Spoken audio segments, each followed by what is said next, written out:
Effect of कॉल्चिसिन्स।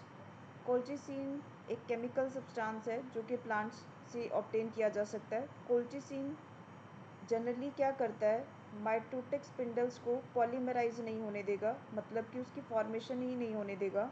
अगर हमारे पास spindle fibres ही नहीं है, स्पिंडल फाइबर्स ही नहीं बना, तो क्या होगा, जो मेटाफेज में आप पढ़ते हो कि काइनेटोकोर के साथ आपके स्पिंडल फाइबर्स अटैच होता है एंड देन कॉन्ग्रेशन होता था, that is the movement of chromosomes at equator. तो अगर स्पिंडल फाइबर है ही नहीं है तो कौन क्रोमोसोम्स को पकड़ के इक्वेटर पे लेके जाएगा? No one. क्रोमोसोम्स को पकड़ के लेके कौन जाता होता है? Spindle fibres.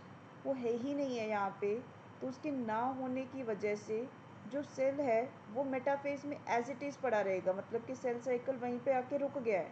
It gets arrested in metaphase. We can say cell cycle क्या हो गया, अरेस्ट हो चुका है मेटाफेज के अंदर।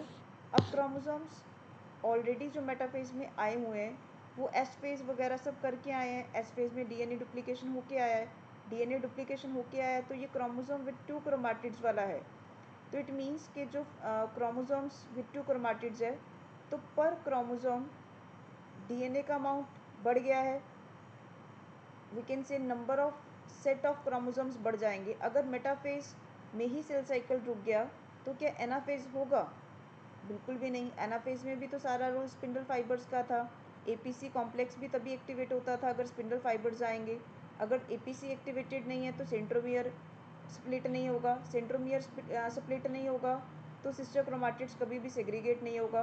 तो दैट मीन्स कि फर्दर न्यूक्लियस की डिवीज़न तो हो ही नहीं सकती है। कैरियोकाइनेसिस पूरा करने के लिए तो मेटाफेज से एनाफेज होना ज़रूरी था, एनाफेज से टेलोफेज होना ज़रूरी था, बट सेल तो मेटाफेज में आके ही रुक गया है, इसलिए सेल साइकिल स्टॉप हो जाएगा इन द मेटाफेज, जिसकी वजह से न्यूक्लियस भी फर्दर डिवाइड नहीं कर पाएगा। There will be no division of the nucleus further.